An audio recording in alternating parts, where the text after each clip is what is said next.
ഇതൊരു കോമഡി കഥയാണ് പറയാൻ പോണം. ചിരിക്കല്ലേ, ഇപ്പോഴും ചിരിക്കുന്നതിന്.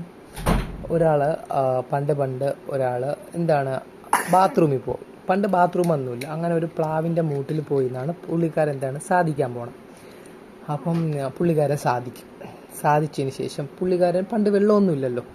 അങ്ങനെ പുള്ളിക്കാരൻ എന്താണ് ആ ഒരു പച്ചയില, പ്ലാവിൻ്റെ പച്ചയില പിച്ചാൻ പോയപ്പം പച്ചയില പറഞ്ഞു, പിച്ചല്ലേ ഞാൻ പച്ചയിലയാണേ, കുറച്ച് കാലം ദിവസം കൂടി എനിക്ക് ജീവിക്കാൻ പറ്റും. പിച്ചല്ലേ ഞാൻ പച്ചയിലയാണേ, കുറച്ച് കാലം കൂടി എനിക്ക് ജീവിക്കാൻ പറ്റും. അപ്പം പുള്ളിക്കാരൻ തന്നെ പച്ചയില മാറ്റിയിട്ട് അടുത്തിന്ന് ചോപ്പിലയെ പിടിച്ച്. അപ്പോൾ ചോപ്പില എന്തു പറഞ്ഞെന്നറിയാമോ? എന്നെയും പിച്ചല്ലേ,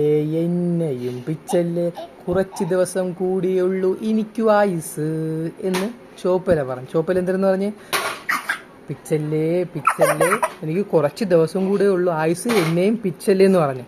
അപ്പം പുള്ളിക്കാരൻ പാവം തോന്നി, എന്ത് ചെയ്തടാ അതിനെ വിട്ടിട്ട് കരിഞ്ഞ ഇലയില്ലേ, താഴെ കിടന്ന കരിഞ്ഞ ഇല എടുത്ത്, കരിഞ്ഞ ഇല ചാവാറായി കിടക്കയിരുന്നു. കരിഞ്ഞയിലേക്ക് വല്ലതും മിണ്ടാൻ പറ്റുമോ? ഒന്നും പറ്റൂല. കരിഞ്ഞയില എടുത്ത് എന്താണ് ചന്തിയിൽ തൊട്ടപ്പോഴാണ് കരിഞ്ഞയില അങ്ങ് അലറി വിളിച്ച്, ചാവാൻ പോണ എന്നെ നിങ്ങൾ വെറുതെ വീടൂലേ എന്ന് എന്ത് പറഞ്ഞു? കരിഞ്ഞയില പറഞ്ഞു. കരിഞ്ഞയില കരിഞ്ഞയില തൊടുത്ത് പകുതി ചത്തിരിക്കണം. അപ്പം കരിഞ്ഞയിലയുടെ തല ചന്തിയിലായിപ്പോയി, ബാക്കി ഉടല് തറയി വീണ്. അപ്പം ചന്തിയിലിരുന്ന് കരിഞ്ഞയില പാടേണം, ഒട്ടിപ്പോയി ചന്തിയിലൊട്ടിപ്പോയി മരിച്ചുപോയി.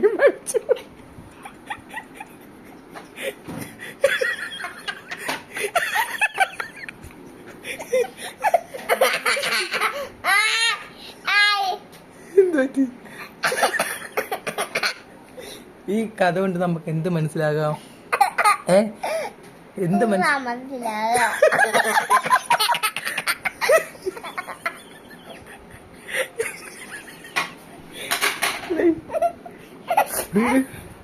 ഈ കഥ കൊണ്ട് നിങ്ങൾക്ക് എന്ത് മനസ്സിലാകാം? ഒന്നും അറിയണ്ട, സുഖ ലൈഫ് അല്ലേ, സുഖ ലൈഫ്. തുറക്കാം.